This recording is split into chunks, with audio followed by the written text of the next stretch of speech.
नमस्कार दोस्तों, क्या आपने कभी सोचा है कि एक साधारण सा इंसान अपनी कड़ी मेहनत और लगन के दम पर पूरे देश का भाग्य बदल सकता है।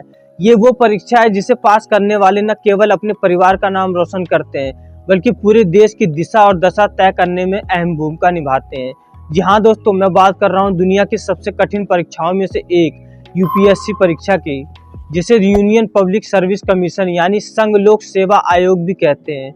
दोस्तों, आज की वीडियो काफ़ी इंटरेस्टिंग होने वाली है, क्योंकि आज की इस वीडियो में हम यूपीएससी परीक्षा की पूरी जानकारी के बारे में जानेंगे।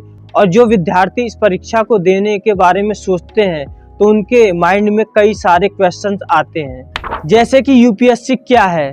पहला, इस परीक्षा को पास करने के लिए हमारी क्वालिफिकेशन क्या होनी चाहिए।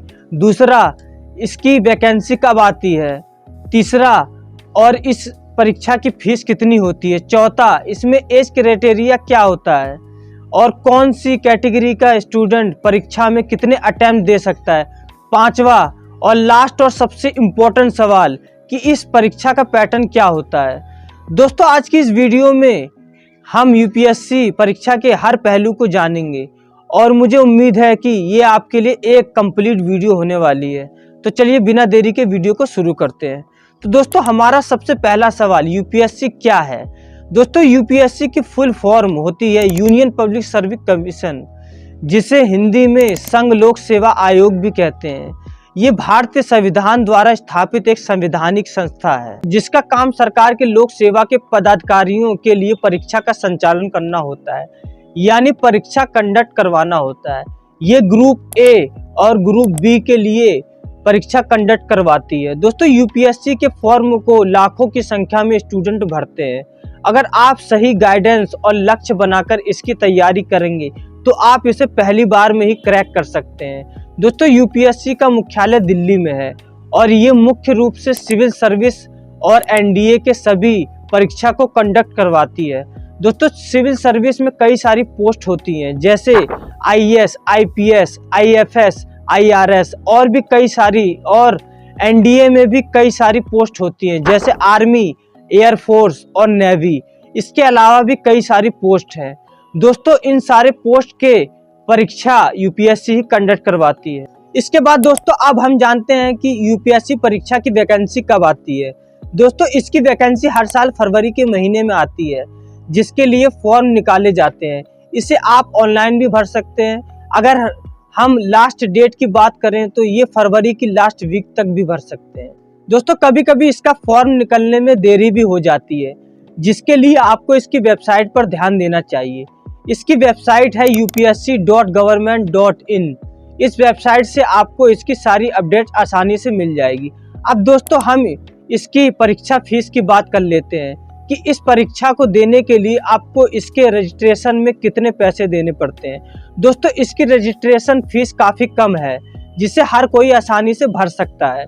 इस परीक्षा की फीस कैटेगरी के हिसाब से देनी होती है, जैसे जनरल, ईडब्ल्यूएस और ओबीसी वालों को इस फॉर्म को भरने के लिए 100 रुपये फीस देनी पड़ती है, और एससी, एसटी और पीडब्ल्यूबीडी के लिए कोई फीस नहीं देनी पड़ती। और दोस्तों, परीक्षा का फॉर्म भरना, फीस पेमेंट करना सब कुछ ऑनलाइन होता है। इसके बाद दोस्तों, अब हम जानते हैं कि इस परीक्षा को देने के लिए एज क्राइटेरिया क्या होता है और कौन सी कैटेगरी का स्टूडेंट कितनी बार अटेम्प्ट दे सकता है।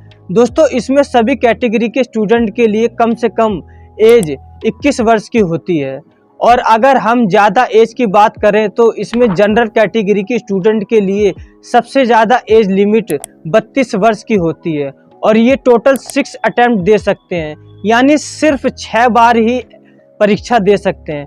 और ओबीसी कैटेगरी के लिए अपर एज 35 वर्ष है और ये 9 बार अटेम्प्ट दे सकते हैं। इसके अलावा एससी, एसटी कैटेगरी के स्टूडेंट के लिए अपर एज 37 वर्ष है और इसके लिए अनलिमिटेड अटेम्प्ट होते हैं, यानी ये 37 वर्ष तक के अंदर में कितनी बार भी अटेम्प्ट दे सकते हैं। अब बात करें डिसेबल्ड यानी डिफेंस सर्विस पर्सनल की, तो इनके लिए अपर एज 35 वर्ष है और एक्स सर्विस मैन के लिए अपर एज 37 वर्ष है, और इन दोनों को ही 9 अटेम्प्ट देने का चांस मिलता है। अब दोस्तों, इसी में से कुछ लोगों का सवाल ये भी होता है कि मैंने फॉर्म फिल कर दिया तो क्या इसे अटेम्प्ट काउंट कर लिया जाएगा। तो मैं आपको बता दूं कि ऐसा नहीं होता। अगर आपने केवल फॉर्म फिल किया है और आप एग्जाम देने नहीं गए तो ये आपका अटेम्प्ट काउंट नहीं किया जाएगा। लेकिन अगर आपने इसका फॉर्म फिल कर दिया और इसके प्रीलिम्स परीक्षा को आपने दिया लेकिन आपने मेंस के परीक्षा में नहीं गए, तब वहां पर आपका ये अटेम्प्ट काउंट कर लिया जाएगा। दोस्तों, मुझे उम्मीद है कि अभी तक आपको सारी चीजें क्लियर हो गई होंगी। अगर आपको कोई डाउट हो तो आप कमेंट करके बता सकते हैं, मैं उसका रिप्लाई कर दूंगा। तो दोस्तों, अब हमारी वीडियो का सबसे इम्पोर्टेंट क्वेश्चन कि यूपीएससी परीक्षा का पैटर्न क्या होता है, यानी ये परीक्षा किस तरह से आता है। दोस्तों, यूपीएससी परीक्षा 3 पार्ट में लिए जाते हैं। पहला प्रीलिम्स, दूसरा मेंस और तीसरा इंटरव्यू। दोस्तों, प्रीलिम्स परीक्षा ऑब्जेक्टिव टाइप होता है, यानी इसमें आपको हर सवाल के बाद 4 विकल्प दिए जाएंगे जिसमें से आपको सही विकल्प चुनना होता है। प्रीलिम्स परीक्षा 1 दिन का होता है जो मई के महीने में होता है।